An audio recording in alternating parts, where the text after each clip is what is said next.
Formula ఈ కేసుపై కేటీఆర్ కు 8 గంటల పాటు 60 ప్రశ్నలు సంధించిన ఏసీబీ అధికారులు.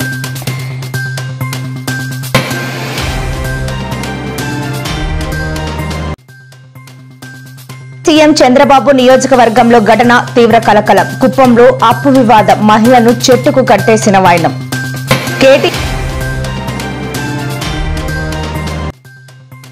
పై రేవంత్ కక్ష సాధింపులకు పాల్పడుతున్నారన్న హరీష్, ఎన్ని కేసులు పెట్టినా కేటీఆర్ తలవంచరని వ్యాఖ్య.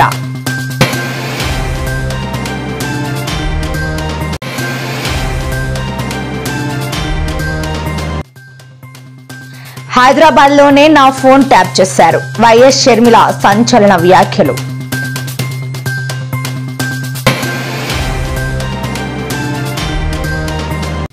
తీవ్ర జ్వరంతో బాధపడుతున్న హరీష్ రావు, ఆసుపత్రి వద్దకు చేరుకుంటున్న బీఆర్ఎస్ నేతలు, కార్యకర్తలు.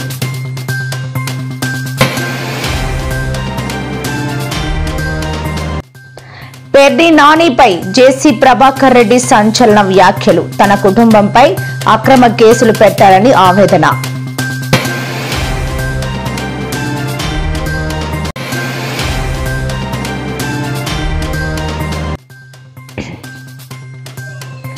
ఏపీ సీఎం చంద్రబాబుపై సంచలన వ్యాఖ్యలు చేసిన మాజీ మంత్రి జోగి రమేష్, హామీలు నెరవేర్చకపోతే చంద్రబాబు ఇంటిని, అసెంబ్లీని ముట్టడిస్తామని వెల్లడి.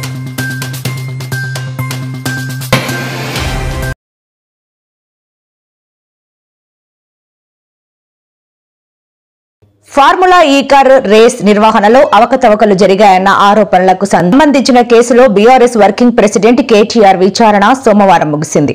ఏసీబీ అధికారులు ఆయనను దాదాపు 8 గంటల పాటు సుదీర్ఘంగా ప్రశ్నించినట్లు తెలుస్తోంది. ఉదయం ప్రారంభమైన విచారణలో సుమారు 60 ప్రశ్నలను కేటీఆర్ పై సంధించినట్లు సమాచారం. ఏసీబీ ప్రశ్నలకు కేటీఆర్ సమాధానాలు చెప్పారు. హెచ్ఎండిఏ నిధులను ఎఫ్ఈఓ సంస్థకు నిబంధనల ప్రకారమే పంపామని, ఈ వ్యవహారంలో తాను వ్యక్తిగతంగా ఎలాంటి లబ్ధి పొందలేదని ఆయన అధికారులకు చెప్పినట్లు తెలుస్తోంది. న్యాయస్థానాల మీద నమ్మకం ఉన్న వ్యక్తులుగా నువ్వు ఎన్నిసార్లు పిలిస్తే అన్నిసార్లు వస్తా అని చెప్పిన పొద్దున్న నుంచి 9 గంటలు ఒకటే క్వశ్చన్, అటు తిప్పడుగుడు ఇటు తిప్పడుగుడు, తిరులమరలేసి మరల తిరులేసి అడిగిందే అడిగి నేను కుల్ల చెప్పిన ఇప్పుడు హరీష్ రావు గారు చెప్పినట్టు ఈడికెళ్ళి ఎట్టి పరిస్థితుల్లో ఫార్ములా ఈ రేస్ పోవద్దు అని చెప్పి మొదటి సంవత్సరం విజయవంతంగా నిర్వహించిన తర్వాత 2వ సంవత్సరం కూడా ఈడనే ఉండాలి అని చెప్పి ప్రభుత్వ పరంగా విధానపరమైన నిర్ణయం తీసుకొని మరి కొంత డబ్బులు చెల్లించినాం. 1 రూపాయి కాదు కదా, 1 పైసా కూడా అవినీతి జరగలేదు. ఈడికెళ్ళి పైస పోయింది, అక్కడ ఉన్నది, ఇలా అవినీతి ఎక్కడ ఉంది అనే అవినీతి నిరోధక శాఖ అధికారులను అడిగినాం. సమాధానం లేదు. బెబ్బెబ్బే ఏంటి అంటే ఫైల్ ఇటు పోయిందా, ఇటుకెళ్ళి పోయిందా, నువ్వు కుడి చేతులకి వెళ్ళిచ్చినావు పైసలు, ఎడమ చేతులకి వెళ్ళిచ్చినావు పైసలు అని చెప్పి పనికిమాలిన ప్రశ్నలు తప్ప, చిట్టినాయుడు రాసిచ్చి పంపిన ప్రశ్నలు తప్ప ఏమీ లేని విషయం. అందుకే నేను మొన్న చెప్పినా మళ్ళీ చెప్తున్నా, ఇది లొట్టపీస్ కేసు, ఈయన ఒక లొట్టపీస్ ముఖ్యమంత్రి. ఏమి కాదు, వీళ్ళతోని ఏం చేయరాదు. పరిపాలన చేత కాదు, ప్రజలకిచ్చిన హామీలు నెరవేర్చే దమ్ము లేదు. అందుకే దద్దమ్మ రాజకీయంతో ఇవాళ తప్పించుకునే ప్రయత్నం చేస్తా ఉన్నారు. ఇలా కేటీఆర్ గారి మీద నువ్వు కుట్ర చేస్తున్నావంటే అది ప్రశ్నించే గొంతు మీద 4 గోడల మధ్య ఎందుకు మన బాగా బాధపడ్డాడట రేవంత్ రెడ్డి. నేను హౌలా అన్నా, బాధపడ్డాడట. నేను అడుగుతున్నా ఒక్కటి, తెలంగాణ ముఖ్యమంత్రి అయ్యుండి జై తెలంగాణ అనకపోతే నేనేమనాలి? మరి ఏం పేరుతో ఇవ్వాలి? తెలంగాణ ముఖ్యమంత్రి అయ్యుండి తెలంగాణ రాష్ట్రాన్ని ప్రతిరోజు కించపరిస్తే నేనేమని పిలవాలి? తెలంగాణ ముఖ్యమంత్రి అయ్యుండి తెలంగాణ రాష్ట్రాన్ని దివాలా తీసిన రాష్ట్రం అంటే ఏమనాలి? తెలంగాణ ముఖ్యమంత్రి అయ్యుండి ఢిల్లీకి పోతే నాకు అపాయింట్మెంట్ ఇస్తలేరు, దొంగను చూసినట్టు చూస్తున్నట్టు నేనేమనాలి? తెలంగాణ ముఖ్యమంత్రి అయ్యుండి చెప్పులు ఎత్తుకపోతాడేమో అని భయపడుతున్నారు అంటే ఏమనాలి నిన్ను? అందుకే ఇక నేను ఎక్కువ అనగాని మీరు అనకాడికి అన్నారు.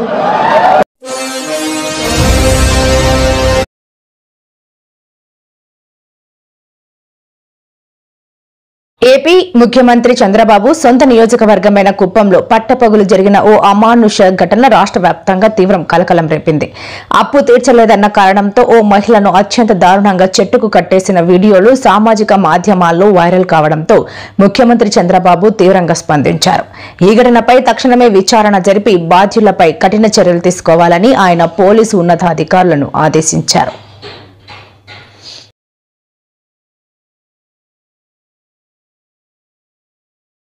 మా పిల్లలు తీసుకొచ్చేదానికి నారాయణపురానికి వచ్చినాను.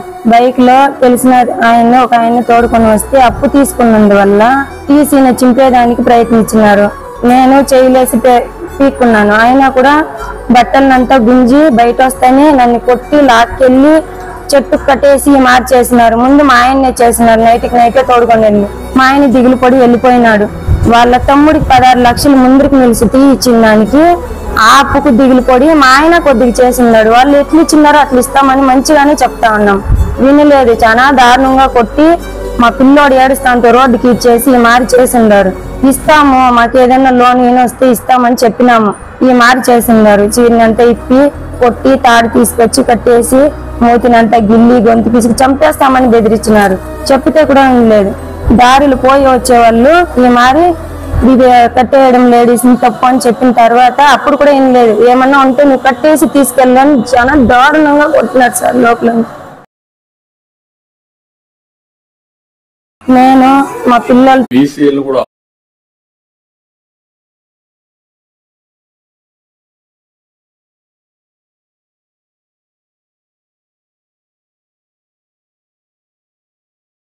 ఆంధ్రప్రదేశ్ ముఖ్యమంత్రి నారా చంద్రబాబు రాజకీయాల నుంచి విరమించుకుని ఆయన కుమారుడు ప్రస్తుత మంత్రి నారా లోకేష్ కు బాధ్యతలు అప్పగించాలని ఎంఐఎం అధినేత అసదుద్దీన్ ఓవైసీ సంచలన సూచన చేశారు. కర్నూలు జిల్లా ఆదోనిలో జరిగిన ఒక బహిరంగ సభలో ఓవైసీ ఈ వ్యాఖ్యలు చేశారు. చంద్రబాబు నాయుడు గారు, మీకు చెబుతున్నా, జూనియర్ ఎన్టీఆర్ రాడు కదా, మీరు లోకేష్ ను గందరగోళంలో పడేస్తున్నారు అని ఓవైసీ అన్నారు.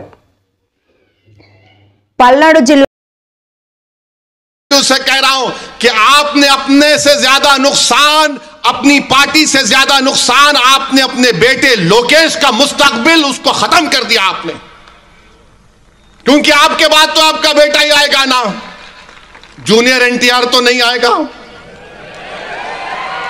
अब्बा इतना पॉपुलर है उन्हें,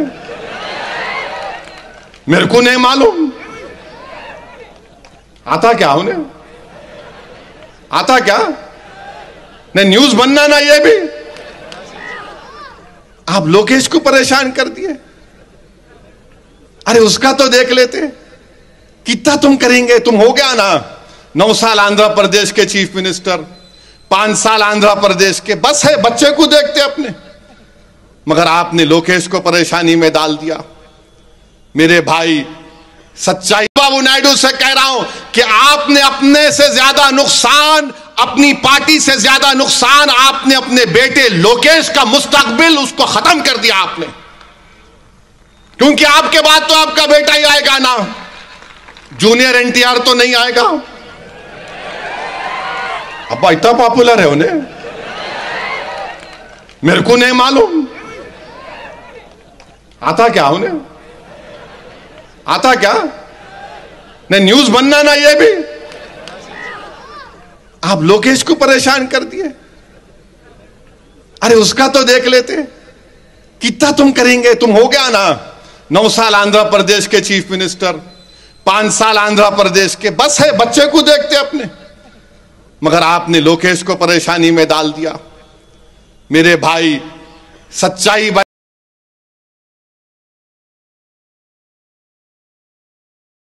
बाबू సత్తెనపల్లి రూరల్ మండలం రెంటపాల గ్రామంలో రేపు జరగనున్న వైసీపీ కార్యకర్త నాగ మల్లేశ్వరరావు విగ్రహ ఆవిష్కరణ కార్యక్రమానికి ఆ పార్టీ అధినేత జగన్ హాజరు కానున్నారు. జగన్ పర్యటనకు అనుమతి కోరుతూ సత్తెనపల్లి వైసీపీ ఇన్ఛార్జ్ సుధీర్ భార్గవ్ రెడ్డి పోలీసులకు దరఖాస్తు చేసుకున్నారు. ఈ అభ్యర్థనను పరిశీలించిన అనంతరం ఎస్పీ కంచి శ్రీనివాసరావు మీడియాతో మాట్లాడుతూ విగ్రహ ఆవిష్కరణ కార్యక్రమానికి సుమారు 30,000 మంది ప్రజలు హాజరవుతారని వైసీపీ వర్గాలు అంచనా వేస్తున్నాయని ఎస్పీ పేర్కొన్నారు.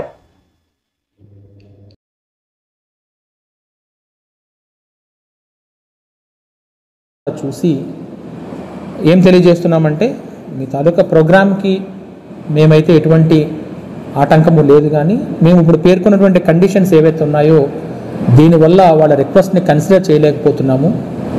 అయితే ఇప్పుడున్నటువంటి ఆ రోడ్డులోకి కాన్వాయ్తో పాటుగా, సెక్యూరిటీ కాన్వాయ్తో పాటుగా మరొక 3 వెహికల్స్ని, ఒక 100 మందిని అలౌ చేయడానికి మాకు ఎటువంటి అభ్యంతరం లేదు. ఆ విధంగా అయితే చేయగలుగుతాము. మీరు ఏదైతే రిక్విజిషన్లో హ్యూజ్ గ్యాదరింగ్స్ని మెన్షన్ చేస్తున్నారో, లేదు 30,000 అట్లాగా అంటున్నారో క్రౌడ్ని, ఆ విధంగా చేయాలి అని అనుకుంటే విలేజ్ అవుట్స్కట్స్లో ఎక్కడైనా కూడా ఓపెన్ ప్లేస్, ఎటువంటి ప్రాబ్లం లేకుండా పబ్లిక్ తాలూకు safety and security of the protectee సంబంధించి అన్ని చర్యలు తీసుకుని చేస్తే దానికి కూడా మాకు ఎటువంటి ఇబ్బంది లేదు. అలా చేయాలనుకున్నప్పుడు మాకు ఒక ఫ్రెష్ రిక్విజిషన్ ఇవ్వాల్సి ఉంటుంది. అలాగే ఇటువంటి లార్జ్ గ్యాదరింగ్స్ ఏమైనా ప్రోగ్రామ్ చేస్తున్నప్పుడు మినిమం 7 days ముందుగా మాకు ఈ పర్మిషన్ అప్లై చేయగలిగితే మేము కూడా మెన్ మొబిలైజేషన్ కానీ మిగతావన్నీ కూడా చేయాల్సి వస్తుంది. చాలా పెద్ద పెద్ద ప్రోగ్రామ్స్ ఇప్పుడు స్టేట్లో జరుగుతున్నాయి. ఈ ప్రోగ్రామ్స్ అన్నిటి దృష్ట్యా కూడా మెన్ని గ్యాదర్ చేయడం కూడా ఒక ఇబ్బందిగా ఉంటుంది. వాటిని కూడా గమనించి చేయాల్సిందిగా తెలియజేస్తున్నాం. సో ఈ ప్రోగ్రామ్ని సెక్యూరిటీ కాన్వాయ్, మరలా అది కాకుండా ఎడిషనల్గా 3 వెహికల్స్ని 100 మెంబర్స్ గ్యాదరింగ్తో అయితే ఎటువంటి ఇబ్బంది లేకుండా పీస్ఫుల్గా చక్కగా ప్రోగ్రామ్ జరిగే అవకాశం ఉంది. కాబట్టి ఆ విధంగా అయితే మేము అలౌ చేయగలుగుతామని తెలియజేస్తున్నాము. ఈ లార్జ్ గ్యాదరింగ్స్ అయితే వాడు అడిగిన రిక్వెస్ట్ని అయితే కన్సిడర్ చేయలేకపోతున్నామని కూడా తెలియజేయడం జరుగుతుంది. ఇది కాకుండా వేరే విధంగా ఏమైనా వస్తే మాత్రం చట్టపరంగా ఏవైతే ఉన్నాయో ఆ చర్యలన్నీ తీసుకోవడం జరుగుతుంది. అలాగే ఆర్గనైజర్స్ ఎవరైతే ఏవైనా ప్రపోజల్స్తో వస్తారో వాళ్ళు పూర్తి సమాచారాన్ని కలిగి ఉండాలి. ప్రోగ్రామ్ ఏంటి, ఎంతమంది వస్తారు, ఏ విధంగా వస్తారు, ఎన్ని వెహికల్స్తో ఉంటుంది, తర్వాత సెక్యూరిటీకి సంబంధించి కూడా ఒక పూర్తి అవగాహనతో ఉంటే దానికి సంబంధించి మేము ప్లాన్ చేయగలుగుతాము. పూర్తి వాళ్ళతో సహకరించి వాళ్ళతో కోఆర్డినేట్ చేసి ప్రోగ్రామ్స్ని ఎటువంటి ఇబ్బంది లేకుండా, ఎటువంటి శాంతి భద్రతల విఘాతం కూడా కలగకుండా చేయగలుగుతామని తెలియజేస్తున్నాం. Thank you. పొదిలి మీటింగ్ తర్వాత ఏంటో వాళ్ళలో భయం, వణుకు అర్థం కావట్లా. వామ్మో జగన్మోహన్ రెడ్డి గారిని తిరగనిస్తే ఈ ప్రభుత్వం ఇంకా పాలన అందించగలుగుతుందా అనే భయం స్పష్టంగా ఈ ప్రభుత్వంలో కనపడుతుంది. అందుకని అనేక ఒత్తిళ్లు అధికారుల మీద. ఇప్పుడు ఎస్పీ గారు కూడా ఒక 50 మందినే పర్మిట్ చేస్తాం, అలాగైతేనే 100 మంది.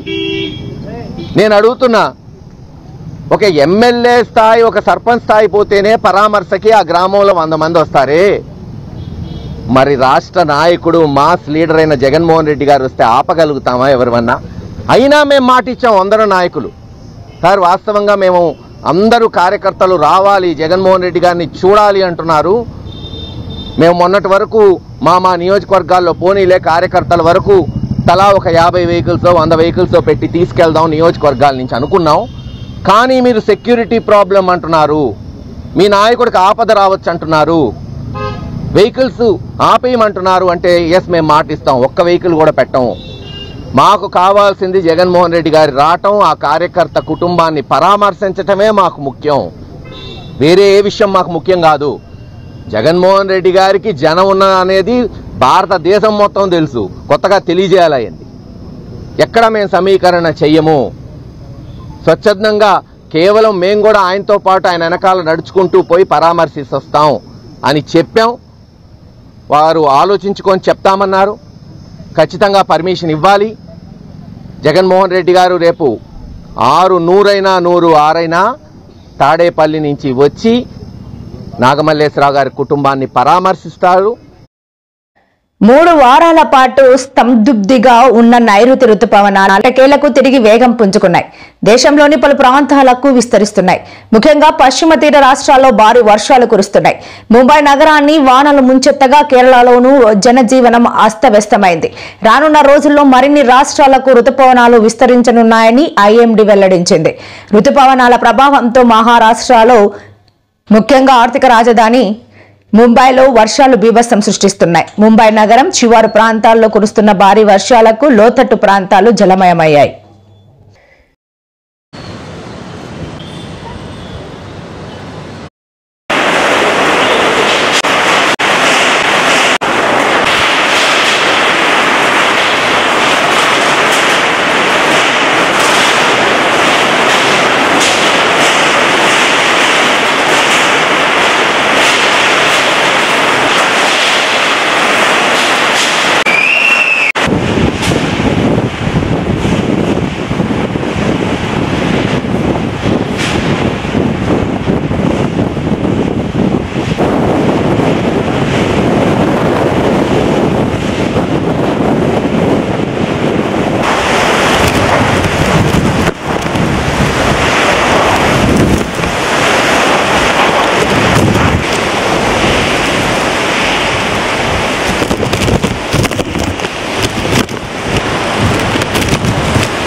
సార్ మీరు లేక సార్ కనపట్లేదు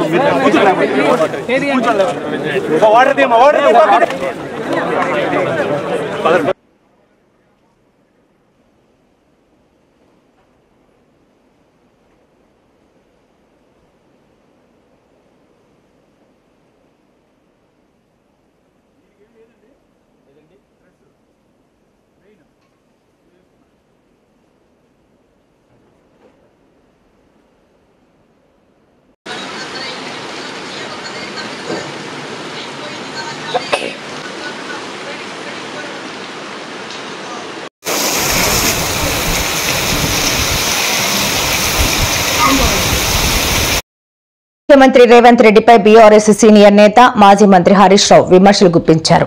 రేవంత్ రెడ్డి చేతకానితనాన్ని కప్పిపుచ్చుకోవడానికి కేటీఆర్ పై కక్ష సాధింపులకు పాల్పడుతున్నారని మండిపడ్డారు. కేటీఆర్ అంటే ఒక వ్యక్తి కాదని ఒక శక్తి అని అన్నారు. కక్ష సాధింపుల్లో భాగంగానే కేటీఆర్ పై తప్పుడు కేసులు మోపి విచారణ పేరుతో తిప్పుతున్నారని హరీష్ రావు విమర్శించారు. రేవంత్ పాలనలో తాము దగ్గినా తుమ్మినా కేసులు పెడుతున్నారని దుయ్యబట్టారు.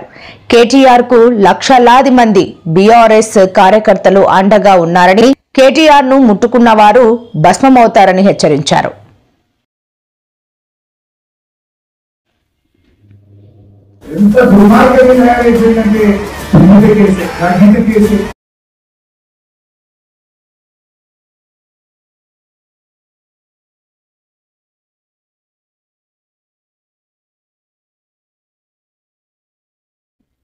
తాడిపత్రి మున్సిపల్ చైర్మన్ టీడీపీ నేత జేసీ ప్రభాకర్ రెడ్డి వైసీపీ నేతలపై తీవ్ర స్థాయిలో ధ్వజమెత్తారు. ముఖ్యంగా మాజీ మంత్రి పెట్టి నానిపై విరుచుకుపడ్డారు. తన కుటుంబంపై గత 5 ఏళ్ల వైసీపీ పాలనలో జరిగిన కక్ష సాధింపు చర్యలను ఏకరవ్వు పెడుతూ పెర్ని నాని వ్యక్తిగత ప్రవర్తనపై సంచలన ఆరోపణలు చేశారు. నా భర్తపై 10 కేసులు, నా కోడలిపై 2 కేసులు, నా కుమారుడిపై లెక్కలేనన్ని కేసులు పెట్టారు. పెర్ని నాని, నీ భార్యను ఎవరూ దూషించలేదు, కానీ నా భార్యను ఏ విధంగా దూషించారో నాకు తెలుసు. ఆ బాధ నాకు ఉంది. గెస్ట్ హౌస్ లో నువ్వేం చేస్తున్నావో కూడా నాకు తెలుసు అంటూ జేసీ తీవ్ర వ్యాఖ్యలు చేశారు. దేవినేని అవినాష్ గారు మాట్లాడలే, నీ అబ్బాయి నీ కన్న కూడా లేదా, నువ్వు కూడా మాట్లాడతావా? ఇంకో ఆయన అంటాడు జైలు బాగా చేసుకుంటంట. ఈ తరం కాదురా. నేను ఈరోజు చెప్తానా, తెలుగుదేశం వాళ్ళు ఏమో అర్థం కావడంలే. చంద్రబాబు నాయుడు గురించి అట్లా వెంటనే పక్కన ఇన్ని మాటలు మాట్లాడతారా? ఆయన మాకందరికి బ్రేక్లు వేసినాడు. ఏదిరా ఏం తక్కువ మాకే మాట్లాడతారంట వచ్చినాక అంట. అవును మేము ఇప్పుడే అంతే, ఇంకా మాకు 4 ఏళ్ళ టైం ఉంది. తప్పరే ఏం చేస్తారా? లా అండ్ ఆర్డర్ మెయింటైన్ చేయాలా. పోయినసారి వాళ్ళు ఎట్లంటే అట్లా చేసినారు, మనం అట్లే చేస్తే ప్రజలు ఇబ్బంది పడతారు. అవినాష్గా దేవినేని నాకు తెలుసురా, నువ్వు సన్న గాలి వచ్చి పైకి పోతావు, నువ్వు కూడా మాట్లాడతావా? ఆహా, ప్రతి ఒక్కరు మాట్లాడు. మేము వచ్చి నాకంటే ఒకవేళ మేము ఇప్పుడే మిమ్మల్ని తందుతే ఇంకేం చెప్పుకుంటారా మీరు? మాట్లాడద్దండి. ఆయన మాట్లాడతాడు పేరుని. నన్ను నా భార్యను కేసులో పెట్టలేదా? ఆహా, జగన్ వదిలిపెట్టినాడా? మీ నాయన మంచోడరా. మీ నాయన మున్సిపల్ దానికి చైర్మన్ అయితే నేను ఓటు వేసిన, మీ ఇంటికాడికి వచ్చిన, మచిలీపట్నం వచ్చిన, చెడబుట్టినావు కదరా. ఏమనుకుంటున్నా మా ఫ్యామిలీ? మా నాన్న ఫ్రీడమ్ ఫైటర్, 2 సార్లు ఎంపీ, ఎమ్మెల్సీ, జిల్లా పరిషత్ చైర్మన్. మా అన్న 7 సార్లు ఎమ్మెల్యే, 1 సారి ఎంపీ. నేను 5 సార్లు మున్సిపల్ చైర్మన్, 1 సారి ఎమ్మెల్యే. నువ్వేమంటే జగన్ నన్ను వదిలిపెట్టినాడా? జగన్ ఎందుకు వదిలిపెట్టాడు నాకు తెలుసు. పెద్దయినా రాజశేఖర రెడ్డి ఇక్కడ వచ్చి అంతా చూసి, తాడిపత్రులు చూసి ఒక దినం అడిగినాడు, ఎక్కడి నుంచి తెప్పించినావు ఈ మార్కెట్? ఒక ఎకరా ఉంది, ఎట్లా చేసినావు అంటే చెప్పిన. అప్పుడు ఈ కిరిమి షెడ్లు లేవు,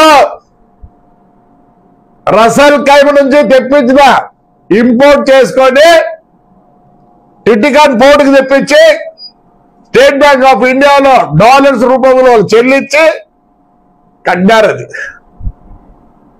నేను ఆటో నగర్ చేసిన అన్ని ఒకటేసారి ఓపెనింగ్ చేసినాడు. ఆ రోజు అన్నాడు పెద్దాయన, ప్రభాకర్ నేను నీకు ఒక కలెక్టర్ నేస్తా, నీకేమైనా అభ్యంతరం అన్నాడు. లేదన్నా, మీకు తెలుసో లేదు, జగన్ రెడ్డి కూడా ఈ పొద్దు వాళ్ళ అమ్మ ఉంది, మా అక్క ఉంది, విజయమ్మ. ఇదే అప్పుడు ఈయన బామర్ది Kamalapuram MLA, X-MLA, Kadapa mayor ఎప్పుడు చెప్పేవాడు, పోరా ఆడపోయి చూసిరా పోరా తాడిపత్రి అని. లేదని చెప్పండి, మా అక్క ఉంది ఈ పొద్దుడికి, పోయి విజయమ్మని అడగండి. నేను కార్యకర్తలనే అడుగుతాను, no more bonds by YSR. నేను తప్పు చెప్తాను, ఉప్పు చెప్తాను, క్షమించు పెద్ద ఆయన, మా సీఎం గారు క్షమించండి. మీరు ఇంకా పాతకాలం మంచి ఇప్పుడుంటే అదే. సోమవారం బీఆర్ఎస్ ఎమ్మెల్యే మాజీ మంత్రి హరీష్ రావు తీవ్ర అస్వస్థకు గురై కిమ్స్ ఆసుపత్రిలో చేరిన విషయం తెలిసిందే.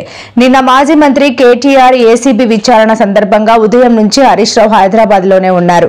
రాత్రి కేటీఆర్ విచారణ పూర్తి చేసుకుని తెలంగాణ భవన్ కు రాగా అక్కడ అతనితో మాట్లాడిన హరీష్ రావు అస్వస్థకు గురయ్యారు. ఉదయం నుంచి జ్వరంతో బాధపడుతున్న హరీష్ రావు డీహైడ్రేషన్ కారణంగా వైరల్ ఫీవర్ తో బాధపడుతుండటంతో డాక్టర్లు ఆయన్ను ఆసుపత్రిలోనే అడ్మిట్ చేసుకున్నారు.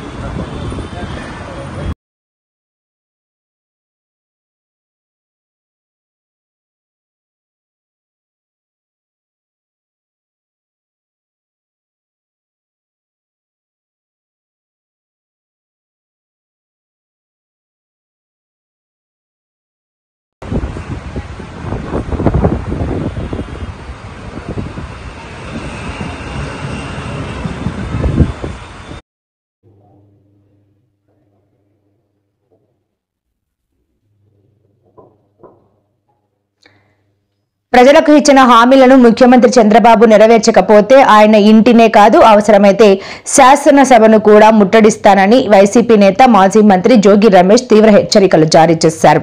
ఇబ్రహీంపట్నంలోని తన నివాసంలో ఏర్పాటు చేసిన విలేకరుల సమావేశంలో ఆయన మాట్లాడుతూ ప్రస్తుత ప్రభుత్వంపై ప్రజల్లో తీవ్ర వ్యతిరేకత వ్యక్తమవుతోందని అన్నారు.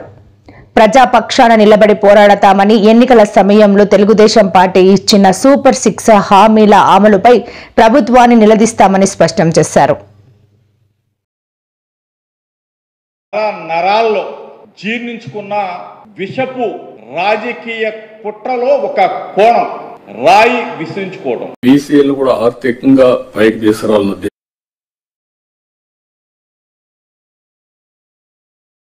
చంద్రబాబు నాయుడు గారి ఇంటిని ముట్టడించే దమ్ము ధైర్యం ఉన్నోడు ఎవడన్నా ఉంటే గనక రమ్మని చెప్పండి. మేము ఎందుకంటే చంద్రబాబు నాయుడు గారు తొలి శాసనపక్ష సమావేశంలో ఒకటే మాట చెప్పారు, మీరు ఎవరి మీద కన్నా తగులుకెళ్ళినా, ఏ మహిళ పట్ల అసభ్యంగా మాట్లాడినా, దురుసు ప్రవర్తన చేసినా నేను సహించను, మీరు హుందాగా ఉండండి, మహిళలను కించపరచొద్దు, గౌరవప్రదంగా ఉండండి అని చెప్పారు. మేము చాలా గౌరవప్రదంగా ఉంటున్నాం. మేము గనక తలుచుకొని ఉంటే రాష్ట్రంలో 164 సీట్లతో అధికారంలోకి వచ్చిన తొలి రోజే జోగి రమేష్ ఇల్లు నామరూపాలు లేకుండా పోయేది. ఒకవేళ గనక జోగి రమేష్ గతంలో చేసిన తప్పుని నేను మళ్లీ పునరావృతం చేస్తాననే మాట నాలుగు దాటి గనక బయటకు వస్తే మేము చంద్రబాబు నాయుడు గారు, పవన్ కళ్యాణ్ గారు చెప్పిన మాట కూడా దయచేసి వెనకటి నుంచి మన సూక్తులు చెప్తా ఉన్నాయి, ఈపెప్పుడు నోటిని బతిలాడుకుంటది, నువ్వు జాగ్రత్తగా ఉండి చావే, లేకపోతే పగిలేదు నా ఈ పని. జోగి రమేష్ గారు మీకు గౌరవంగా చెప్తా ఉన్నాం, నువ్వు ఎవరిని పడితే వాళ్ళని, ఎంతటి అసంబంధమైన వ్యక్తి అంటే ఇతను మొన్నే చెప్పాడు, ఇప్పుడు నిర్మిస్తున్నటువంటి అమరావతి అంట కాదంట, చంద్రబాబు నాయుడు గారు నిర్మించే అమరావతి సరైనది కాదంట, మళ్లీ అధికారంలోకి వస్తాడంట, జగన్మోహన్ రెడ్డి గారు ఈసారి సరైన అమరావతిని నిర్మిస్తాడంట, మొన్నే చెప్తా ఉన్నాడు. కాబట్టి 5 సంవత్సరాలు జగన్మోహన్ రెడ్డి గారు 3 రాజధానుల నాటకం ఏమాడారు, ఎందుకు ప్రజలు చెప్పు తీసి కొట్టి పక్కకు పంపించారు. కరెక్ట్ గా వీళ్ల బుద్ధులు ఎటువంటి అంటానికి ఉదాహరణ ఏంటంటే, మొన్న ఇతను చెప్పాడు, చెప్పిన 2వ రోజో 3వ రోజో 3 రాజధానులకు సంబంధించి అమరావతి రాజధాని మీద, రాజధాని ప్రాంతం మీద వాళ్ళ ఛానల్లో చర్చ పెట్టి అమరావతిని గురించి ఏం ప్రేలాపనలు మాట్లాడారో మీరు చూశారు. కాబట్టి వీళ్ళంట